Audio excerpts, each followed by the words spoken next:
반갑습니다. 이제 8월, 오늘은 17일이죠.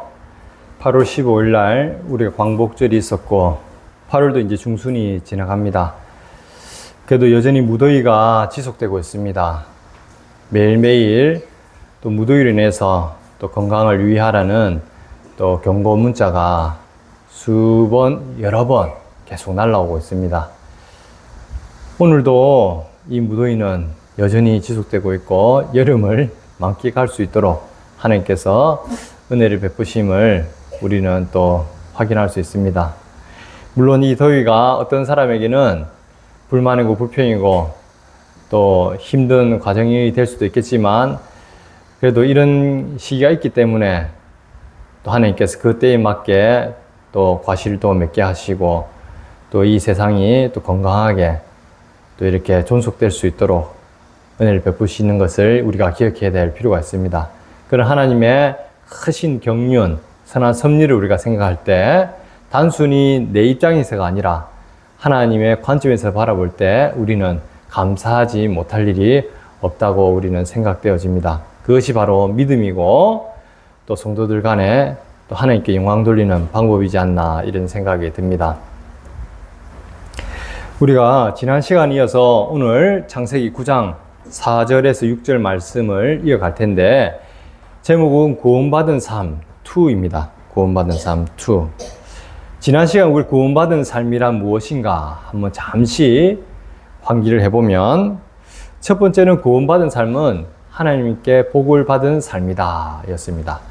하나님께서 노아가 홍수 심판 후에 방주에서 새로운 세계를 맞이하셨을 때 제일 첫 번째로 노아에게 하셨던 것이 노아와 그 가족들에게 복을 주시고 라는 말로 시작되고 있습니다.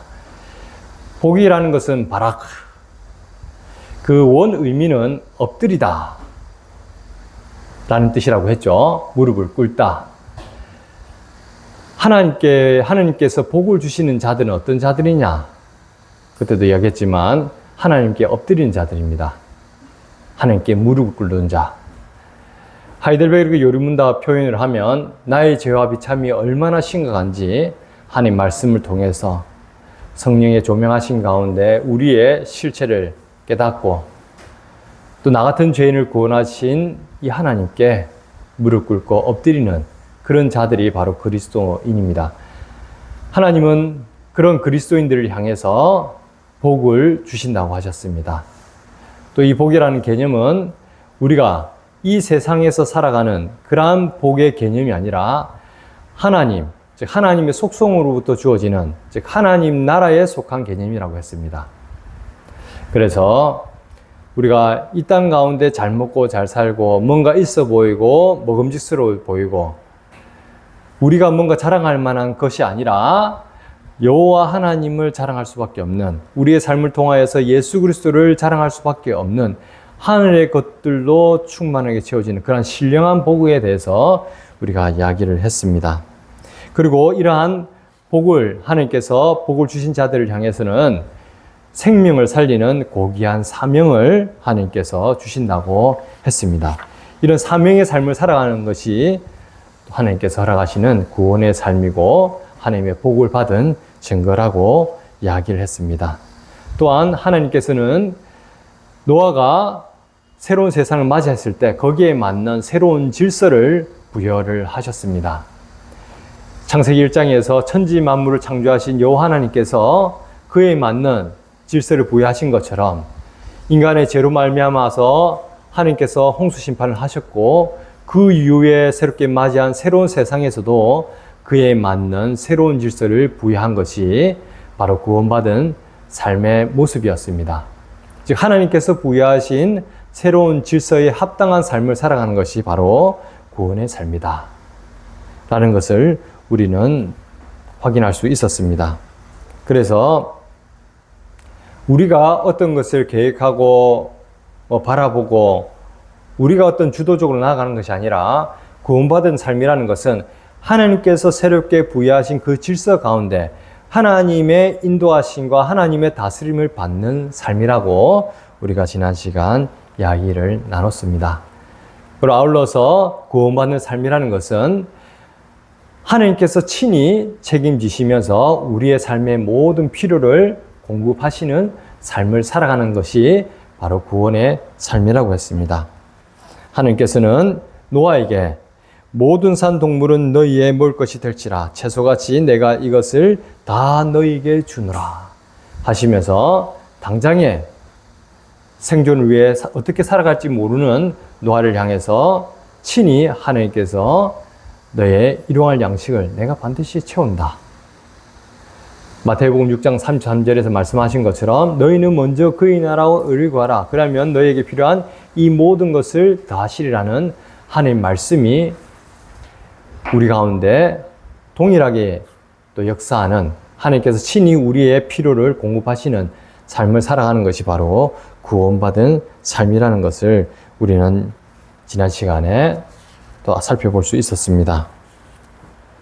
그리고 나아가서는 이것이 노아 시대뿐만 아니라 오늘날 우리가 신약 시대를 살아가는 우리에게 예수 그리스도께서 성취하신 그 모든 것들을 동일하게 우리에게 부여하시는 그 증거로서 그 보증으로서 성령 하나님을 보내셨고 우리 삶 가운데 이 성령의 열매를 풍성히 맺어가는 그러한 삶을 살아가는 것이 바로 구원받은 삶이다 라고 이야기를 했습니다. 그리고 그 중심에는 우리의 구주, 우리의 구원자 되시고 주인 되시는 예수 그리스도가 친히 우리 삶의 주인 되심을 인정하고 따르는 그 예수를 따르는 삶이 바로 구원받은 삶이다 라고 우리가 지난 시간에 걸쳐서 구원받은 삶이 무엇인지 살펴볼 수 있었습니다. 오늘은 그에 이어서 구원받은 삶 2에 대해서 살펴보고자 합니다.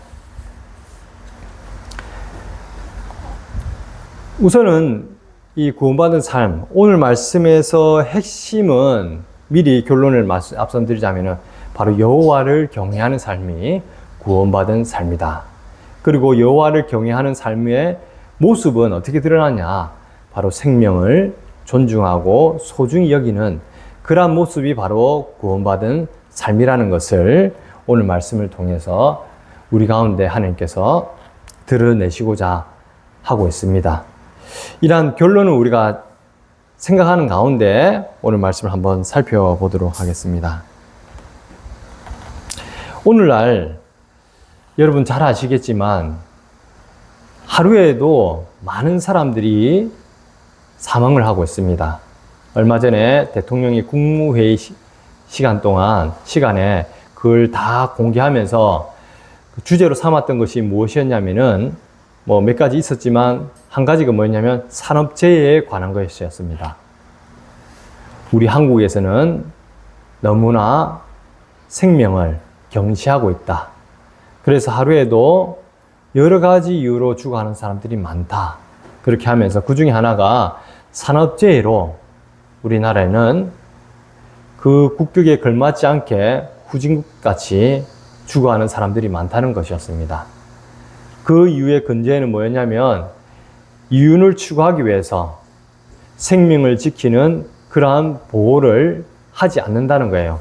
당장에 내가 눈앞에 있는 이익을 더 많이 취하기 위해서 안전장비나 여러 가지 규칙을 또 산업재해보호법에 대해서 지키지 않고 그냥 이윤을 추구하는, 그래서 결국은 돈을 벌기 위해서 온 근로자가 죽음을 맞이하는 이런 안타까운 사건들이 많이 일어난다고 이야기를 했습니다. 전 세계적으로 보면 세계보건기구에 따르면 해마다 5,500만 명 이상이 사망을 하고 있다고 합니다. 제가 22년도인가 23년도에 보면 그게 계속 해마다 증가하고 있는데 6천만 명이 이미 넘었습니다. 이거는 평균적으로 5,500만 명 이렇게 했는데, 근데 그 이상이 매년마다 죽습니다. 그 상당수는 전쟁, 범죄, 자살, 낙태와 같은 인간의 죄악이 직접적인 원인이 되고 있습니다. 우리나라만 보더라도 통계청에 따르면 2024년 사망자 수가 35만 명이라고 합니다. 35만 명. 한 해 우리가 태어나는 인구가 30만 명이 안 되거든요. 20만 명 좀 넘습니다. 그래서 계속해서 이제 하얀 곡선 2100년이 되면 인구수가 대한민국 인구수가 지금보다 절반보다 더 줄은 2400만 명, 현재 5100만 명인데 이 추세라면은 2100년이 되었을 때 불과 한 75년 후죠. 75년 후에 여러분들이 살아있을 때입니다. 아마 지금 평균 수명을 따지면 여러분들이 살아있을 가능성이 크죠. 그때 됐을 때 한국의 인구수가 지금 이 추세라면은 2400만 명. 그 절반도 안 되죠. 그렇게 감소할 거라고 지금 예측을 하고 있습니다. 하루에도 자살하는 사람만 한 40명 가까이 됩니다. 우리나라가 OECD 중에서 가장 자살률이 높은데 이런 것들을 보면 이렇게 수많은 사망 사건이 일어나는 그 이유에는 우리가 살인이나 학대나 다양하게 생명을 경시하는 이러한 시대 정신이 오늘날 우리를 지배하고 있음을 우리는 보여준 것이라고 생각할 수 있는 것입니다. 나아가서는 인간뿐만 아니라 극단적으로 우리가 자연이 파괴되면서 또 수많은 동물 또한 뭐예요? 학대를 받고 죽임을 당하고 이 자연 또한 피폐해지고 있는 것이 사실입니다. 이 모든 것들의 그 근전에 보면 인간의 탐욕이 자리하고 있나 이런 생각이 드는데 우리가 이러한 수많은 생명들이 하루에도 지속적으로 목숨을 잃고 있는 것을 우리가 생각할 때 왜 이런 일이 일어나는가? 그리고 이 모든 비극의 근본적인 원인은 무엇인가? 한번 생각해 볼 필요가 있습니다. 성경은 분명히 말씀하고 있습니다. 그것은 바로 인간이 하나님을 떠났기 때문이다 라고 말씀하고 있습니다.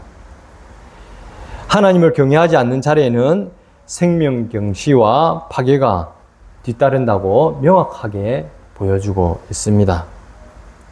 그리고 이는 바로 하나님을 떠난 인간의 그 죄악된 본성에서부터 기인하는 것이라고 우리는 말씀을 통해서 확인할 수가 있습니다.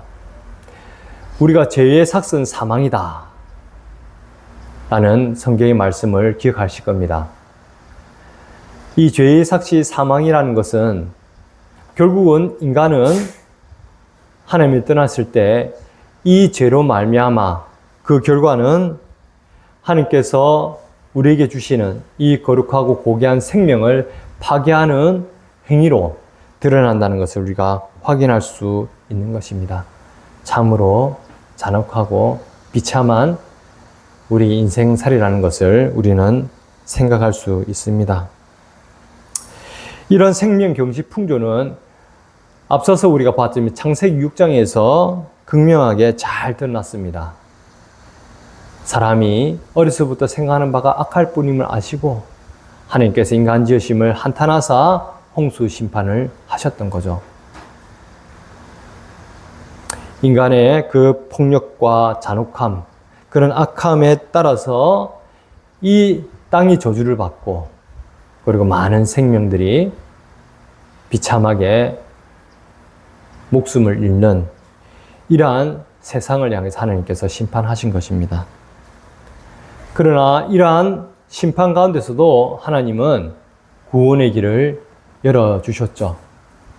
여러분들이 오늘 말씀에도 나오는 바와 같이 노아와 그 가족들은 그리고 하나님께서 각 피조세계의 생물들은 방주를 통해서 홍수 심판 가운데 구원하셨다는 그 사건을 여러분들은 기억하실 것입니다. 어떻게 보면은 이 방주라는 것은 이 방주를 통해서 하나님께서 구원하신다는 것은 우리에게 하나님께서 우리를 향한 하나님의 그 구원의 계획이 가시적으로 드러나는 노아의 홍수 심판 가운데서도 노아와 그 가족들을 방주를 통해서 구원한 것처럼 너희 또한 주 예수를 통해서 우리를 구원하시겠다는 그런 하나님의 강력한 증거라는 것을 우리는 생각해 볼 수 있습니다. 중요한 것은 이러한 저주 가운데서도 하나님께서는 당신의 그 선하신 뜻 가운데, 기쁘신 뜻 가운데 도저히 구원받을 수 없는 우리를 구원하셨다는 거고, 또 그리고 그런 구원받은 우리를 향해서 하나님께서는 참으로 하나님이 보시기에 심히 좋았더라 할 만큼 기쁘신 그런 뜻을 두셨다는 것을 우리는 기억해야 됩니다. 그런 의미에서 구원받은 삶이, 오늘 본문 말씀을 통해서도 우리가 구원받은 삶이란 과연 무엇인지 또 생각해보고, 그러한 삶을 살아가고자 우리가 하나님 뜻에 순종하며 나아가는 것이 얼마나 필요한지 오늘 말씀을 통해서 더욱 깊이 배워가고 깨닫는 복된 시간 되시길 간절히 기도드리겠습니다. 일단 본론을 들어가면 우선 구원받은 삶이란 무엇인가? 첫째는 하나님께서 동물뿐만 아니라 사람, 특히나 하나님이 형상대로 지음받은 이 사람의 생명을 소중히 여기는 삶이 바로 구원받은 삶이다 라는 것입니다. 4절에 우리 하나님 말씀을 보면 하나님께서 노아에게 육식을 허락하지만 한 가지 엄중한 명령을 하십니다. 고기를 그 생명되는 핏째 함께 먹지 말지니라. 고기를 먹되 그 생명되는 핏째 먹지 말라라고 말씀하고 있는 것입니다. 이는 단순히 식습관 또는 위생적으로 안 좋기 때문에 너에게 이렇게 어떤 규정을 주시는 그런 차원이 아닙니다. 이 말씀을 통해서 하나님께서 인간에게 생명이 얼마나 소중한 것인지, 그리고 그 생명의 주권이 오직 하나님께만 있다는 것을 우리에게 일깨워주는 그런 놀라운 말씀인 것입니다. 4절 말씀을 히브리어 원문으로 우리가 직역을 하면 이렇게 할 수 있습니다. 그러나 그 생명 곧 그 피가 있는 고기는 너희가 먹지 말라. 그러나 그 생명 그 피가 있는 고기는 너희가 먹지 말라. 여기서 우리가 주목해야 될 단어가 있는데 그것은 생명에 해당되는 히브리어 네펫입니다. 네펫이라는 것은 보통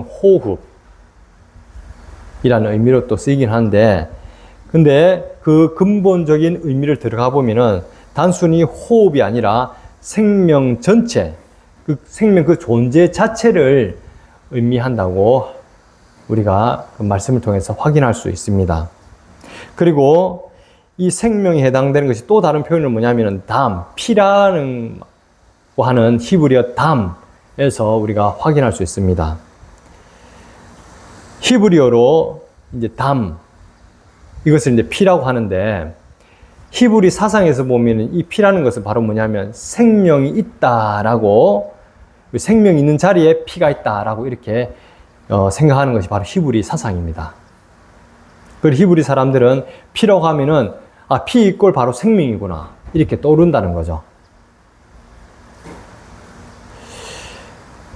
그래서 이제 피나 생명이나 즉 담과 네펫이는 동의어로서 잘 쓰이고 있습니다. 피는 곧 생명이다. 다시 말해서 하나님께서는 네펫이 즉 생명을 담고 있는 피를 먹지 말라고 명하심으로써 인간이 단순히 육체를 섭취하는 것을 넘어서 그 안에 담긴 생명 자체를 함부로 다루지 않도록 경고하시고 있다라는 것을 우리는 생각할 수 있는 것입니다. 하나님이 홍수 심판 후 노아와 그 자손에게 고기를 먹는 자유는 허락하시지만 핏째 먹는 것, 즉 생명을 네가 마음대로 주장하고 앗아가는 것은 안 된다라는 것이죠. 그래서 우리가 일용할 양식으로서 먹는, 우리가 고기는 먹을 수 있지만 이 고기를 먹다 하더라도 나의 탐욕에 의해서 불필요한 살인을 한다든지 아니면은 도축을 한다든지 이런 것은 금하는 거예요. 그리고 나아가서는 앞서도 얘기했지만 이 피 자체가 뭐예요? 생명이랬죠. 고기를 먹지만 이 고기 또한 뭐예요? 이 고기를 허락하신 그 주인이, 그 주체가 바로 누구냐? 하나님이라는 것을 기억하게 하신다는 거예요. 내가 고기를 잡아서 먹으니까 내가 알아서 먹은 거지. 이게 아니라 하나님께서 허락을 하셨기 때문에 먹을 수 있다. 고기를 먹으면서도 누굴 기억하게 하신다고요? 하나님을 기억하게 하신다는 거예요. 이것은 마치 우리가 창세기 2장에 아담과 하와를 창조하시고 난 다음에 하나님께서 뭘 하셨어요? 에덴 동산에 있는 모든 나무의 과실을 먹게 하셨잖아요. 근데 한 가지 금하신 것이 있었죠. 그것이 무엇이었습니까? 그렇죠. 선악을 알게 하는 나무의 열매는 먹지 말라 하셨단 말이에요. 선악을 알게 하는 나무는 먹지 말라. 이것이 아주 중요한 의미가 있습니다. 지금도 마찬가지거든요. 하나님께서 노아에게 새로운 세상을 허락하시잖아요. 그러면서 하나님께서 금하신 게 뭡니까? 고기를 먹되 핏째 먹지 말라 하셨단 말이에요. 에덴 동산에 있는 모든 나무의 열매는 네가 얼마든지 먹어라. 하지만 선악을 알게 하는 나무는 먹지 말라. 또 동일하게 내가 육식을, 고기를 먹는 것을 허락한다. 하지만 핏째 먹지 말라. 같은 맥락 가운데 우리가 하나님께서 창조하시고 또 풍수 심판의 새로운 세상을 여시는 그 하나님 나라의 그런 질서 가운데 하나님께서 두시는 뜻을 우리는 생각해 볼 수 있어야 되는 거예요. 그럼 이것이 과연 의미하는 것이 바로 무엇인가? 우리가 깊이 생각해 봐야 되는 거죠.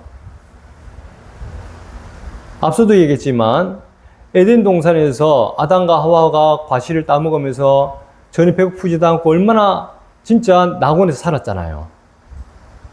근데 선악을 알게 하는 나무의 과실만은 하나님께서 따먹지 말게 하셨거든요. 즉 선악을 알게 하는 나무의 과실을 보면서 아담과 하와는 무엇을 했을까요? 유일하게 못 먹는 선악을 알게 하는 나무를 보면서 이 여호와 하나님을 생각하게 하셨단 말이에요. 다른 거는 자유롭게 얼마든지 하잖아요. 근데 선악을 알게 하는 나무의 과실만 따먹지 말게 했거든요. 그러면서 그것만 보면서 아 맞다, 하나님께서 이 모든 과실을 허락하신 분도 하나님이시고, 그리고 이 과실, 선악을 알게 하는 나무 과실을 먹지 못하게 함으로써 하나님됨을 인정하게 하는 삶을 살도록 하시는구나. 이런 놀라운 은총을 베푸는 것이 우리 하나님이시구나. 하나님을 인정하고 나아가서는 무엇을 금하면서 하지 말라는 건 뭐예요? 하나님을 경외하는 삶을 살아라는 그런 하나님의 강력한 메시지가 우리가 있다는 것을 기억해야 된다는 거죠. 하나님을 경외하는 자가 바로 뭐예요? 구원받은 삶을 살아가는 자들이고, 나아가서는 뭐냐요? 하나님을 경외한다는 자체가 뭐냐면은 하나님의 다스림을 받는 자들이라는 거거든요. 즉 하나님 나라를 살아가는 자들이란 말이에요. 놀라운 거죠. 그곳에서는 하나님께서 친히 우리의 주인이 되셔서, 우리의 왕이 되셔서 우리의 삶을 책임지실 뿐만 아니라 우리의 모든 필요와 하나님 나라의 모든 복락을 우리에게 주시는 하나님 놀라운 은총을 기억함과 동시에 이런 여호와 하나님을 경외함으로써 하나님을 기억하고 더욱더 하나님과 깊은 사랑의 관계 속에서 하나님을 찬송하는, 하나님께 예배드리는 삶을 살도록 하셨다는 그 사실을 기억해야 된다는 겁니다. 동일하게 노아에게 고기를 먹되 생명이 있는 그 생명되는 핏째 먹지 말라 하심으로써 하나님을 경외하는 삶이 무엇인지 다시금 노아에게 말씀하면서 너 또한 구원받은 자로서 여호와를 경외하는 삶을 살아라 라고 명하신 거랑 같다고 여러분들이 생각할 수 있는 것입니다. 그러한 삶을, 즉 여호와를 경외하는 삶을 살아가는 것이 바로 최상의 복, 하나님의 나라에 합당한 그러한 구원받는 삶을 살아간다는 것을 기억해야 된다는 거죠. 이 말씀은 5절, 6절에서 더욱 분명하게 나타나고 있습니다. 5절을 한번 보도록 하겠습니다. 내가 반드시 너희의 피, 곧 너희의 생명의 피를 찾으리니 짐승이면 그 짐승에게서, 사람이나 사람이 형제면 그에게서 그의 생명을 찾으리라. 이 히브리 원문을 또 직역하면 이렇게 씁니다. 그러나 너희 생명들의 피를 내가 반드시 찾으리라. 그러나 너희 생명들의 피를 내가 반드시 찾으리라. 여기서 우리가 주목해야 될 단어가 뭐냐면은 찾다라는 단어입니다. 이게 다라시인데, 다라시는 단순히 찾다 이게 아니라 요구하다, 책임을 묻다, 나아가서는 엄격하게 조사해서 책임을 묻겠다라는 의미를 담고 있는 단어예요. 다라시가. 그래서 너희 생명들의 피를 내가 반드시 찾으라는 말은, 너희 피를 해치는 자들은 내가 반드시 쫓아가서 엄정하게 조사를 거쳐가지고 그 책임을 물겠다. 즉 하나님께서 반드시 심판하시겠다는 그런 당신의 뜻을 드러내는 거예요. 이는 구원의 주이면서 동시에 심판주로서 여호와 하나님이 어떤 분인지 드러내는 말씀과 같은 것이죠. 우리가 잘 알 겁니다. 창세기 4장에 가인이 아벨을 죽이잖아요. 아우되는 아벨을. 그러면서 창세기 4장 10절에서는 이렇게 하나님 말씀하십니다. 내 아우의 피소리가 땅에서부터 내게 호소하느니라. 내 아우의 피소리가 땅에서부터 내게 호소하느니라. 하나님께서는 모든 천지 만물을 창조하실 뿐만 아니라 그 모든 생명이 있는 호흡의 주인이 되시고 친히 그 주권자가 되신다는 것을 계속해서 말씀하고 있는 거예요. 생명의 주관자 된 것은 바로 내인데 그 생명을 네 마음대로 해친다는 것은 하나님의 권위에 도전하는 거고 하나님을 대적하는 온수라는 것을 오늘 말씀을 통해서 우리가 확인할 수 있습니다. 그리고 이 생명이라는 것은 사람의 생명뿐만 아니라 어떻게 해요? 짐승이면 그 짐승에게서, 그 짐승의 생명조차도, 또 나아가서는 뭐예요? 우리가 단순히 움직이는 것 같지는 않겠지만 이 천지 만물의 자연 생명이 있는 모든 것들에 대해서, 자연도 마찬가지죠. 나무도 그렇고 이런 싹도 그렇고, 그죠? 각각이 우리가 알지 못하는 수많은 생명들이 있지 않습니까?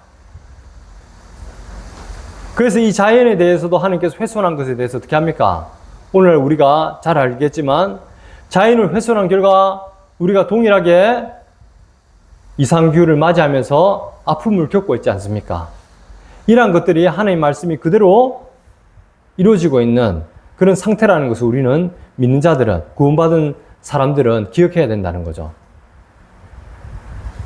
하나님의 뜻에 따라 오히려 생육과 번성과 땅에 충만하라. 잘 다스리라는 하나님의 그 말씀에 따라 잘 다스려야 되는 것이지, 내가 하나님 자리에 앉아서 하나님의 주권을 찬탈하고 오히려 하나님의 대적해서 자연도 또는 동물의 생명도 우리가 함부로 훼손하고 살해하는 것은 하나님을 대적하는 것과 같다라는 것을 여러분들이 기억해야 되는 것입니다. 이건 6절에서도 이제 더 극명하게 드러납니다. 6절 보면 다른 사람의 피를 흘리면 그 사람의 피도 흘릴 것이니 이는 하나님이 자기 형상대로 사람을 지으셨음이니라. 이 원어를 직역하면 이렇게 됐습니다. 이렇게 됩니다. 사람의 피를 흘리는 자는 사람에 의해 그의 피가 흘려질 것이다. 이는 하나님이 자기 형상대로 사람을 지으셨음이라. 사랑하는 성도 여러분, 이 말씀 단순히 복수, 리벤지라죠. 그냥 복수법을 정당화하는 그런 말씀이 아닙니다. 오히려 인간의 생명이 얼마나 거룩하고 존귀한지 선포하는 말씀인 거죠. 왜냐하면 인간은 하나님의 형상대로 창조되었기 때문입니다. 이 하나님의 형상, 젤렘이라는 것은 단순히 형상 틀이라고도 생각할 수 있는데 그런 의미를 넘어서 이거는 대표성, 대리성을 의미한다고 할 수 있습니다. 즉 하나님을 대리하는 자가 바로 뭐냐면 우리 인간이라는 거죠. 그래서 하나님께서 아담과 하와를 창조했을 때도 어땠습니까? 이 천지 만물을 잘 다스릴 왕권을 위임하셨잖아요. 그리고 그리스도인을 산다는 것이 뭡니까? 왕권뿐만 아니라 대제사장으로서 선지자로서 고난을 위임받은 삶을 살아가는 것이 바로 그리스도인의 삶이라는 거죠. 사람은 단순히 피조물이 아니라 하나님의 대리자로 세상에 존재하는 존재. 그것이 바로 하나님의 형상으로 지음받았다라는 말 속에 우리는 이 의미를 찾아볼 수 있는 거예요.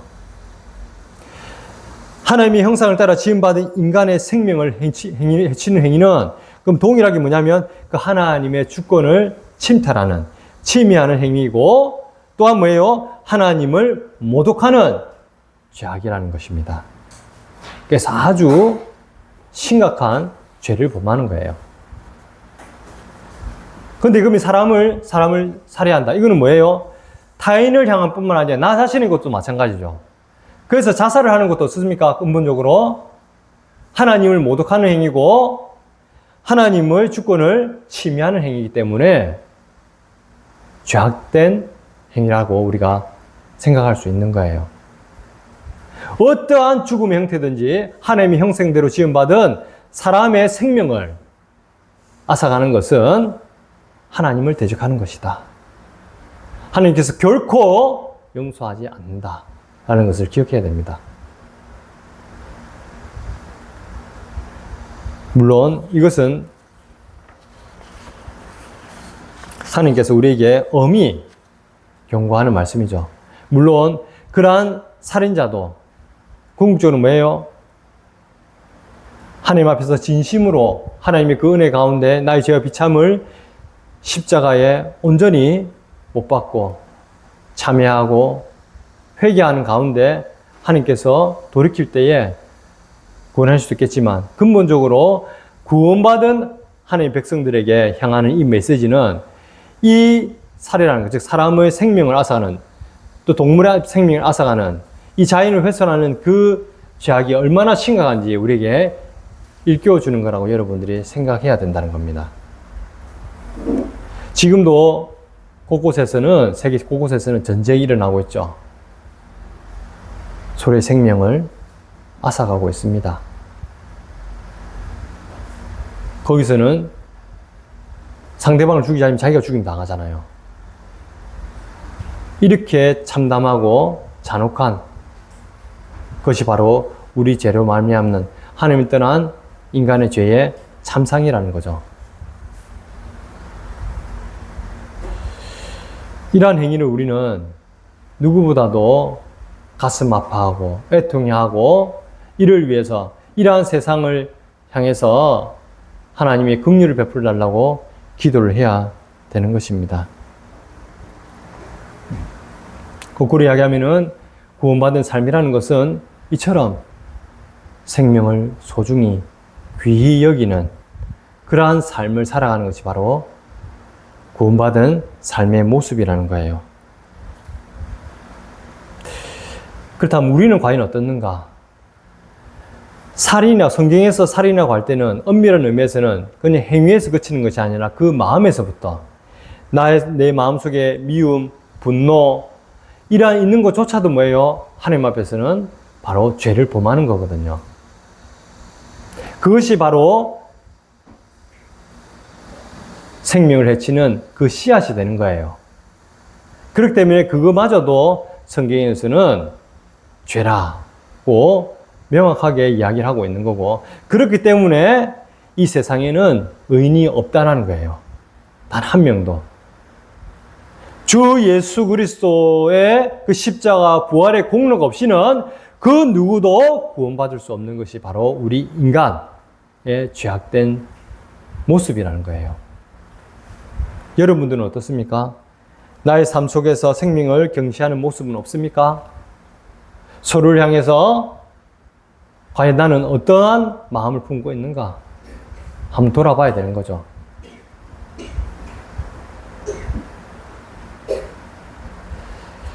하나님의 은혜가 얼마나 놀라운지, 하나님의 그 전능하심이 얼마나 대단한 것인지 알 수 있는 것은 다른 무엇보다도 이처럼 구원받았음에도 불구하고 여전히 마음에서 생각하는 것이 악할 뿐인 우리를 누구보다 잘 아심에도 불구하고 하나님께서는 구원하셨다는 거예요.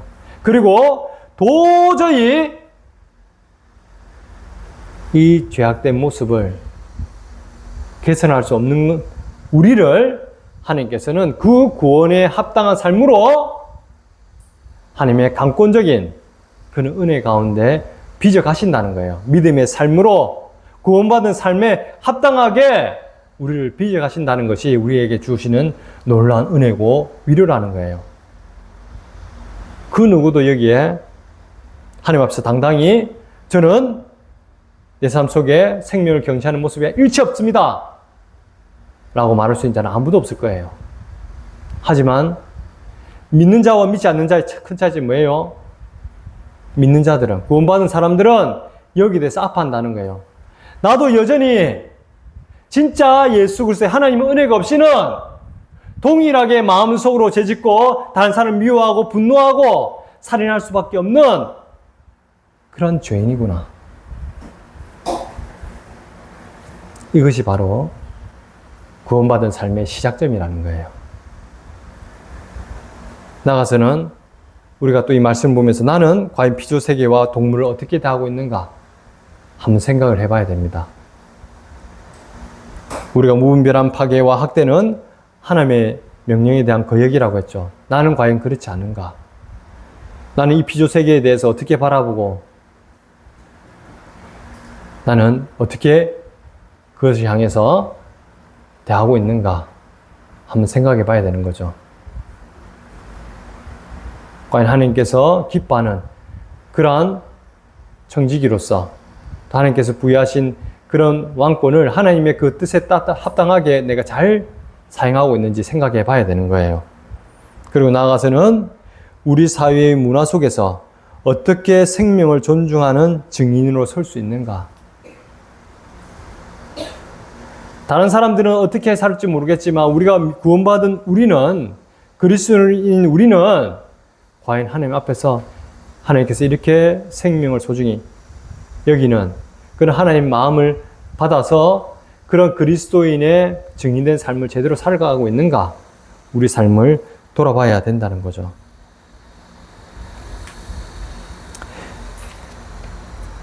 결론적으로 정리를 하면 이렇습니다. 오늘 말씀을 통해서 우리는 기억해야 됩니다. 첫 번째는 생명의 주권이 하나님께 있음을, 생명의 주권은 오직 하나님께 있음을 여러분들이 기억해야 됩니다. 하나님께서 모든 천지 만물을 창조하실 뿐만 아니라 지금 이 순간도 모든 생명의 주권자가 되심을 여러분들이 기억해야 된다는 거죠. 그렇기 때문에 우리는 그런 하나님의 생명의 주권을 인정하고 믿기 때문에 하나님의 그 뜻을 받들어서 생명을 소중히 여기고 존중하고 생명을 살리는 일에 적극적으로 동참해야 된다는 거죠. 이것이 바로 하나님을 경외하는 삶이고 구원받을 삶이라는 거예요. 그리고 두 번째로 여러분들이 기억하셔야 되는 것은 하나님의 형상대로 지음받은 사람의 존엄성을 존중하라는 겁니다. 인간은 하나님의 형상대로, 즉 하나님의 대리자로서 하나님께서 보시기에 심히 좋았더라 하신 하나님의 그 기쁘신 뜻 가운데 지음받은 그 하나님의 창조물이라는 거예요.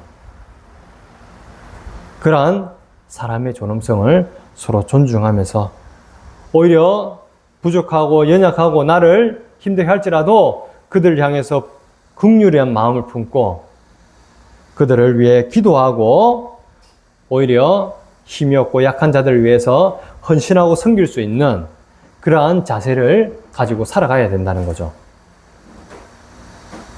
그래서 하나님을 사랑하고 이웃을 사랑하는, 즉 이웃 사랑을 통해서 더욱더 우리가 사람의 그 소중함을, 하나님의 형상대로 지음받은 사람의 소중함을, 존엄성을 존중하는 그러한 삶을 살아야 된다는 것입니다.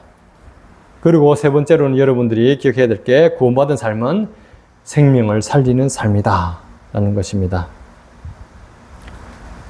하나님께서 생명과 번성하고 땅에 충만하라 하실 뿐만 아니라 아까 피째 먹지 말라 하는 이 말씀 가운데 생명의 주관 되신 하나님을 인정하는 삶이 바로 곧 또 이러한 생명을 그냥 존중할 뿐만 아니라 살리는 일에 우리가 적극적으로 동참해야 된다는 거죠.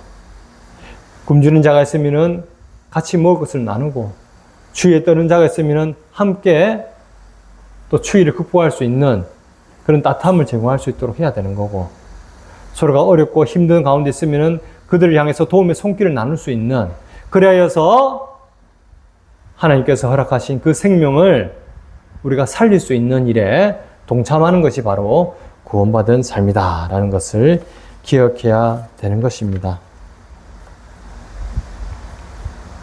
사랑하는 성도 여러분, 하나님께서 우리에게 주신 구원은 단순히 죄의 형벌에서 벗어나는 것이 아닙니다.